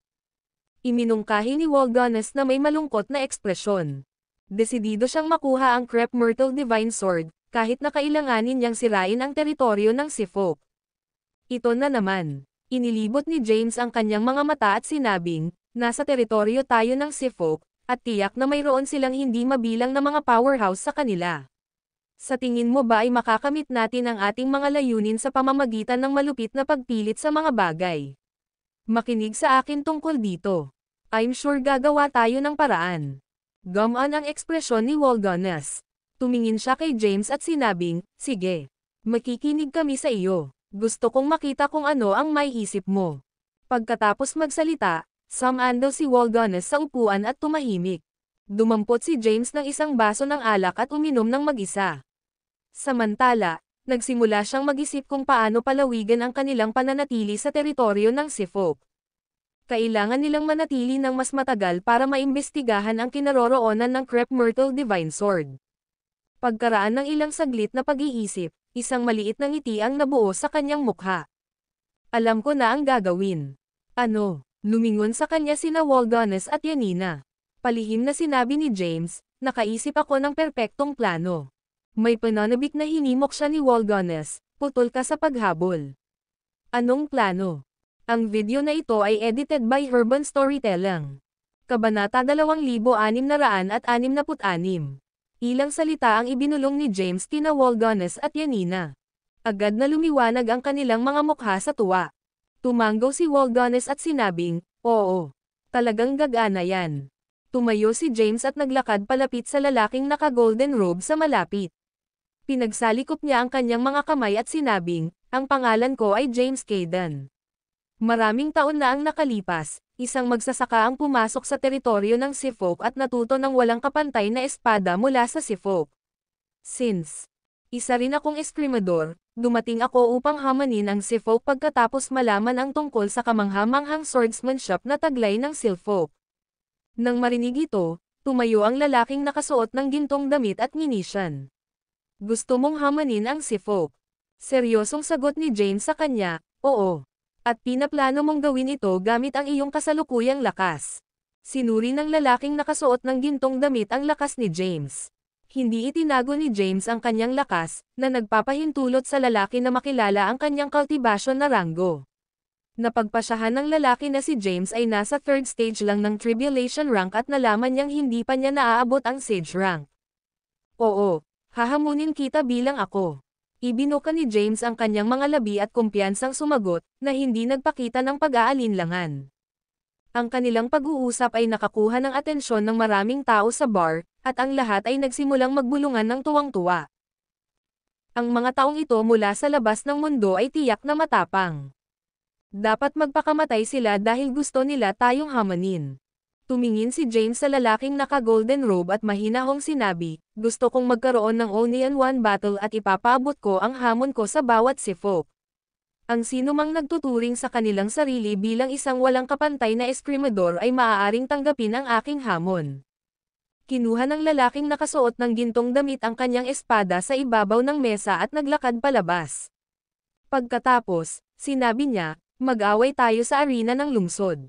Nang marinig ito, lumingon si James kay Waldenus at tahimik na sinabi, tingnan mo, sinabi ko sa iyo na papayag siya. Pagkatapos magsalita, sinundan ni James ang lalaking nakasuot ng gintong damit palabas ng bar at patungo sa arena ng lungsod. Bilis, bantayan natin sila, novel drama. Bilisan mo, ito ay magiging kapana-panabik. Hinahamon ng isang tagalabas ang kababalaghan ng Blade Sect.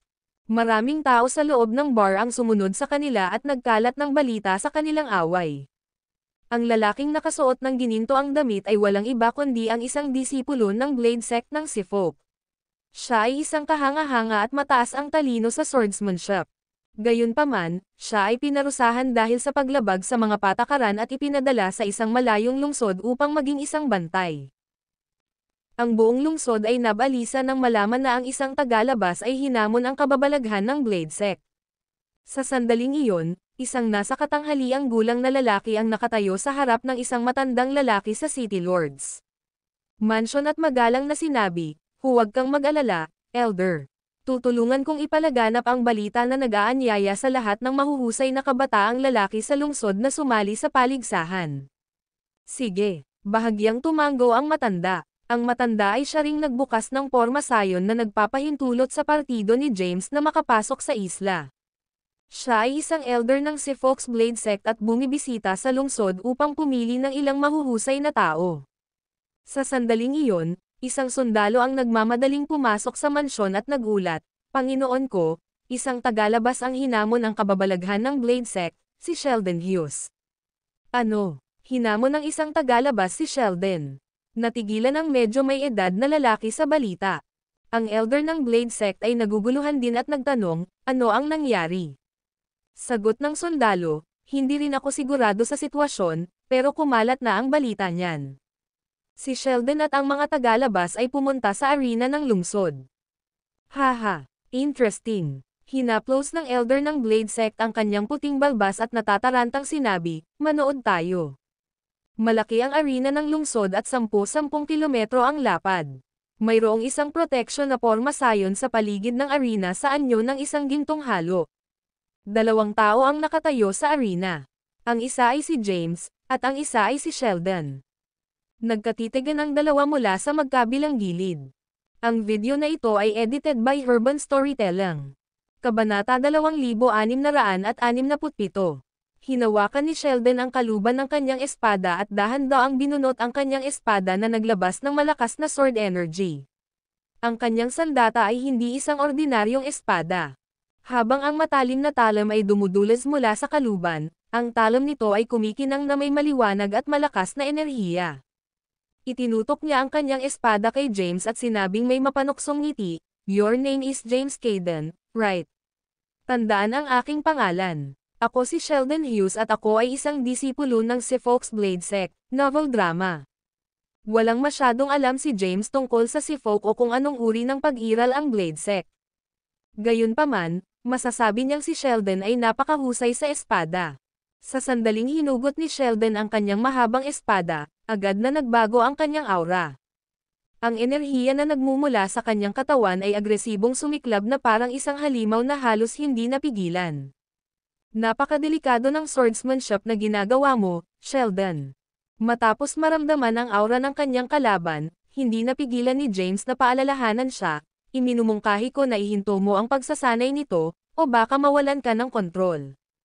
Haha. Tumawa si Sheldon. Sino ka sa tingin mo? Hindi ka man isang sage, ngunit sinusubukan mong bigyan ako ng mga payo. At saka, alam mo ba kung anong espada ito?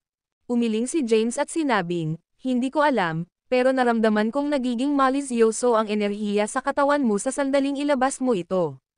Kung ipagpapatuloy mo ang pagsasanay nito, baka masiraan ka ng bait. Sa sandaling iyon, dumating ang elder ng Blade Sect at narinig ang mga salita ni James. Hinaplos niya ang kanyang maputing balbas at sinabing may mahinang ngiti, bata pa siya ngunit medyo maunawain.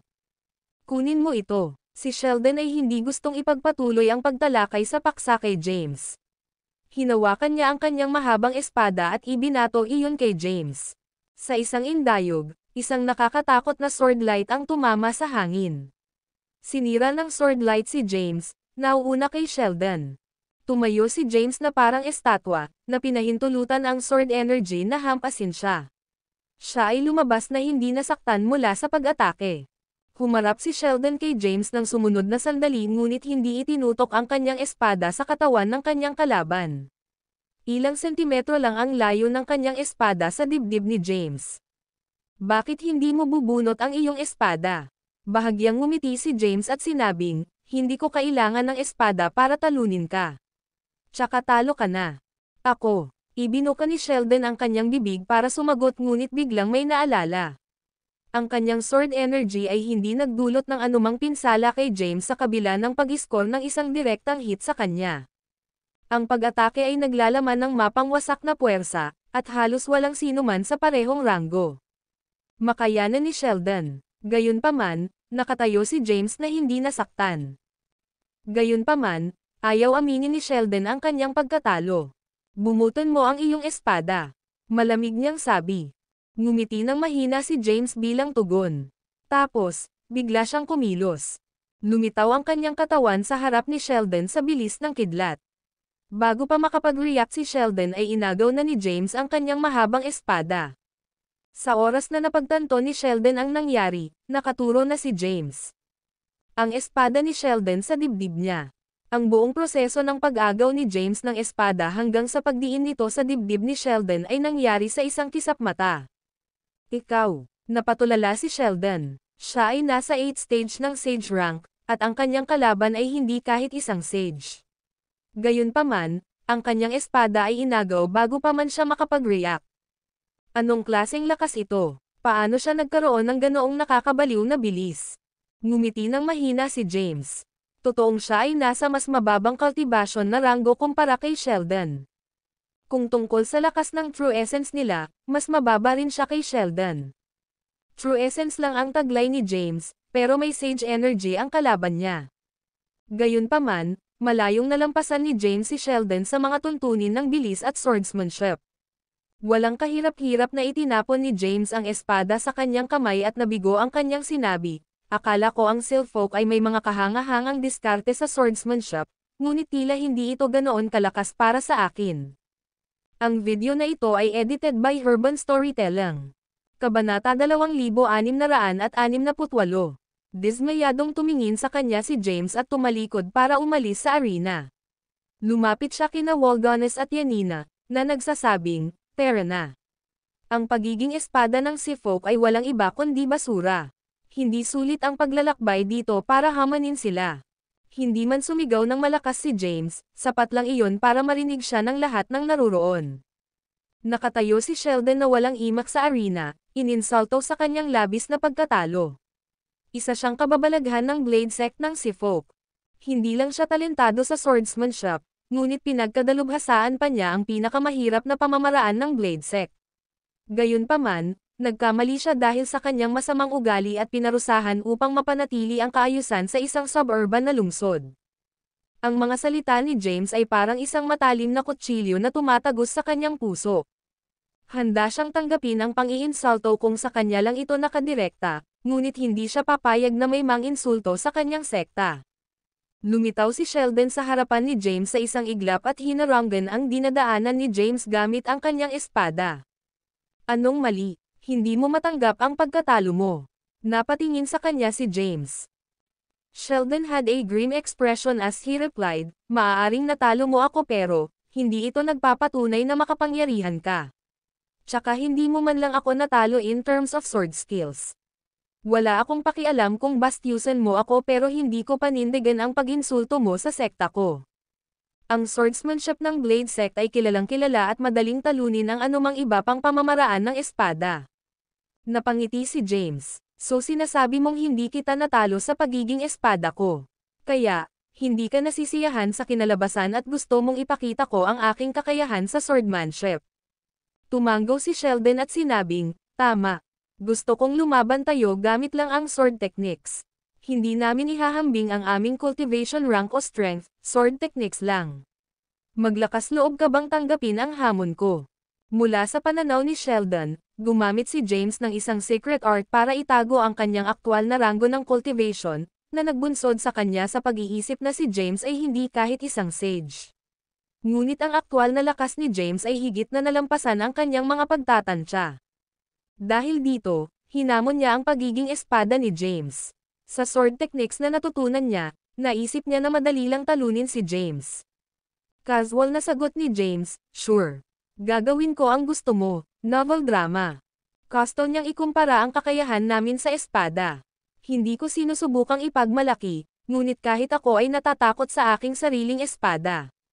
Ang swordsmanship ni James ay inspirasyon ng Heavenly Path Embodiment. Ang Heavenly Path Embodiment ay kailangang ang pinakamalakas na nilalang sa universo. Bumalik si Sheldon sa arena. Sumunod naman si James. Binunot ni Sheldon ang kanyang espada, itinutok ito kay James, at sinabing, lumapit ka sa akin gamit ang iyong espada. Tingnan ko kung may kakayahan kang i-back up ang iyong mga salita. Sa susunod na sandali, inilabas ni James ang Primordial Dragon Blade mula sa loob ng Celestial Abode at ito ay lumitaw sa kanyang kamay. Hinawakan niya ang espada at tumingin. Si Sheldon sa tapat niya, saka ngumisi. Maaari mong gawin ang unang hakbang. Malamig na bamantong hininga si Sheldon, at pagkatapos ay mabilis siyang sumugod. Mabilis na bumulusok ang mahabang espada niya kay James. Gumamit siya ng sword technique mula sa Blade Sect na pangunahing nakatuon sa bilis at hindi mahuhulaan. Ang mga diskarte sa espada ay kasing bilis ng kidlat, na nagpapahirap sa isang kalaban na makalaban o makalaban. Gayunpaman, nakita ni James na ang pamamaraan ng espada ay puno ng mga kapintasan. Papalapit pa lang siya kay James, biglang nagpalit ng strike si Sheldon. Ngumiti si James at itinaas ang Primordial Dragon Blade para maitaboy agad ang mga atake ni Sheldon.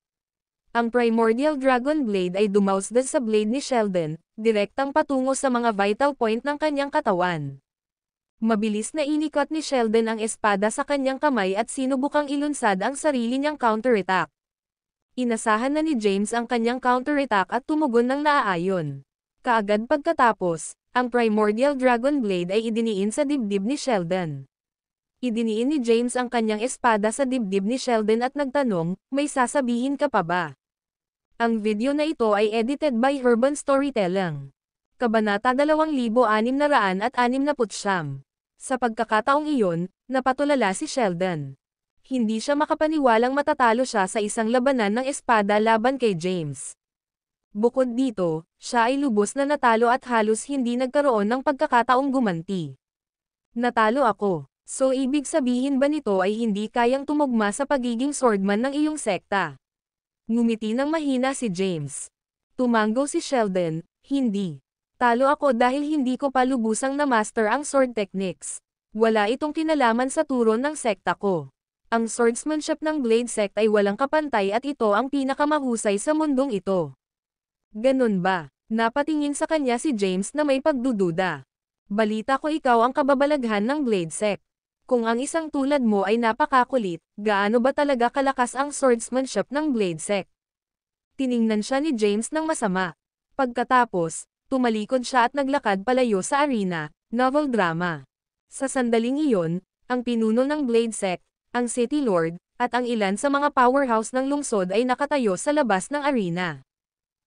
Nagdilim ang mukha ng City Lord, at sinabi niya, ang brat na ito ay mayabang. Bubugbugin ko siya ng tuluyan. Tiningnan siya ng elder ng Blade Sect at sinabing, ano ang sinusubukan mong gawin? Hindi ba't isa na itong malaking gulo? Naiintindihan ko, pero masyadong mayabang itong tagalabas. Kung hindi natin siya tuturuan ng leksyon, iisipin niyang pushover ang Seafolk, the City Lord said with dissatisfaction. Hinaplos ng elder ng Blade Sect ang kanyang puting balbas at sinabing, tinatawag niya ang Blade Sect at ang ating swordsmanship. Hindi iyong laban, kundi akin. Ako mismo ang haamon sa kanya. Pagkatapos magsalita ng Blade Sect's elder, lumitaw siya sa arena sa isang kisap mata at hinarangan ang daanan ni James. Aalis ka na ba? Ang elder ng Blade Sect ay tumayo sa arena at ngumiti kay James.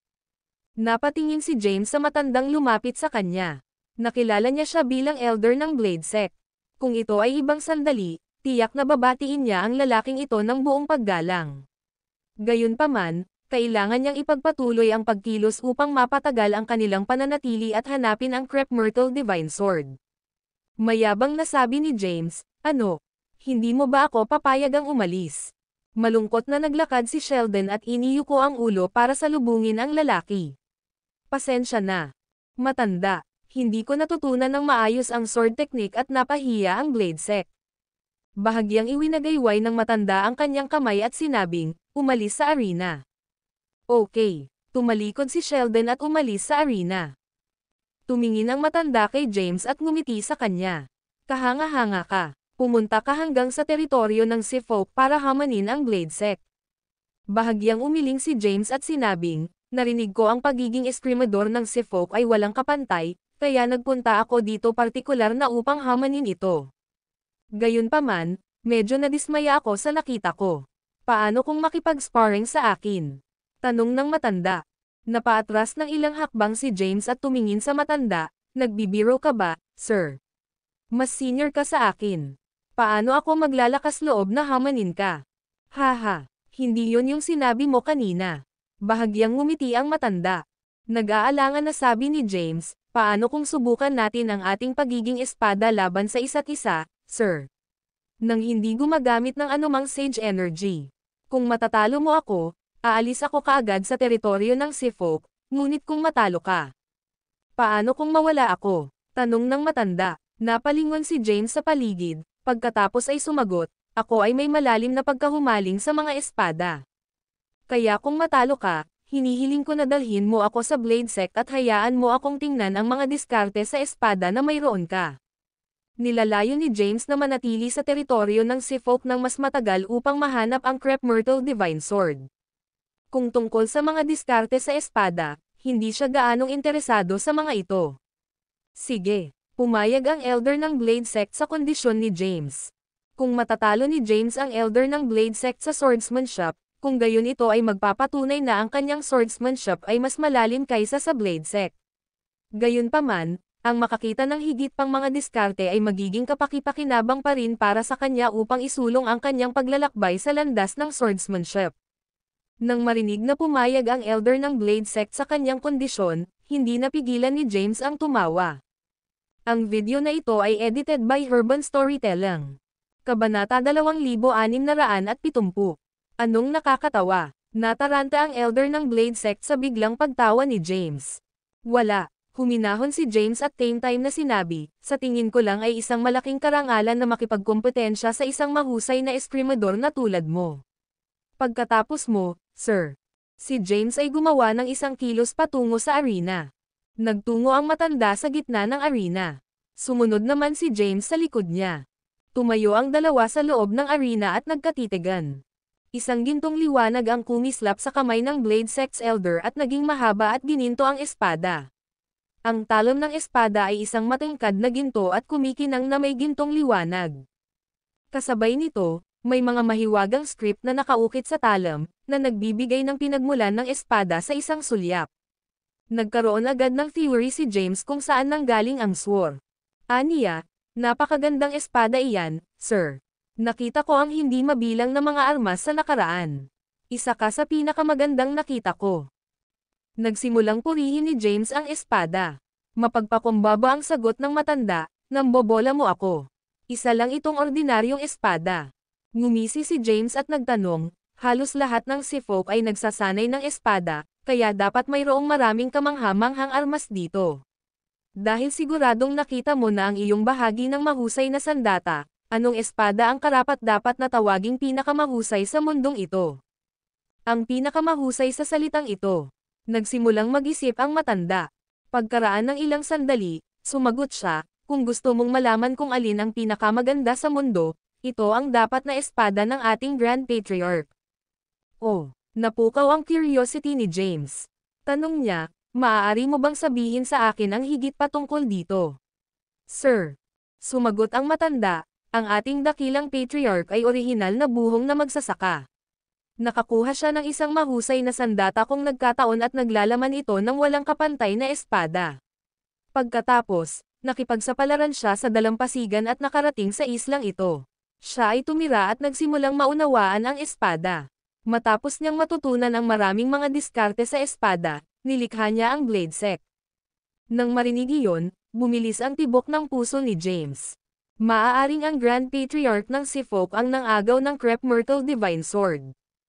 Ang dakilang sandata ba na sinasabi niya ay ang Crep Myrtle Divine Sword? Hindi na itanong ni James ang mga tanong na nasa puso niya. Sa halip, bumantong hininga siya at sinabing, sayang ako ay ipinanganak sa panahong ito. Kung isinilang ako sa panahon ng iyong Grand Patriarch, baka nagkaroon ako ng pagkakataon na makipag-usap sa kanya tungkol sa Escrimador. Ang bastos mo, binata. Ang elder ng Blade Sect ay tumingin kay James, ngumiti ng mahina, at sinabi, kilala mo ba kung sino ang ating Grand Patriarch? Alam mo ba kung gaano kataas ang cultivation rank ng ating Grand Patriarch o kung gaano kaperpekto ang kanyang swordsmanship? Napangisi si James. Hindi ko alam pero kung nasa parehong panahon ako sa kanya, sigurado akong matatalo ko siya. Puno siya ng kumpiyansa. Kung matatalo mo ako, magkakaroon ka ng pagkakataong makilala siya. Hinaplos ng elder ng Blade Sect ang kanyang puting balbas. Ano? Gulat na tanong ni James, anong sabi mo? Magkakaroon ako ng pagkakataon na makilala siya kung matalo kita. Novel drama. Tama iyon. Tumanggo ang elder ng Blade Sect. Nagulat si James, may sumpa sa mundong ito, at walang buhay na nilalang ang mabubuhay ng higit sa 1,000,000 taon. Ang iyong Grand Patriarch ay isang tao mula sa hindi mabilang na taon na ang nakalipas. Paano ako magkakaroon ng pagkakataong makilala siya? Haha. Ngumiti ang elder ng Blade Sect at sinabing, hindi ko ito itatago sa iyo. Actually, may divine fruit sa isla natin. Ang sino mang kumonsumo nito ay hindi maaapektuhan ng sumpa at magkakaroon ng walang katapusang habang buhay. Isa ito sa mga pangunahing dahilan kung bakit pinili ng ating Grand Patriarch na manirahan dito. Kininom ito ng ating Grand Patriarch maraming taon na ang nakararaan. Nang marinig ito, nagulat si James. Nagkaroon ng sumpa sa mundong ito na walang buhay na nilalang ang nakatakas. Hindi niya inaasahan ang mga banal na bagay na nagpapahintulot sa isa na labanan ang sumpa na umiral sa isla. Anong uri ng mga banal na bagay sila? Kung ganoon, dapat talagang mayroong hindi mabilang na mga powerhouse sa isla.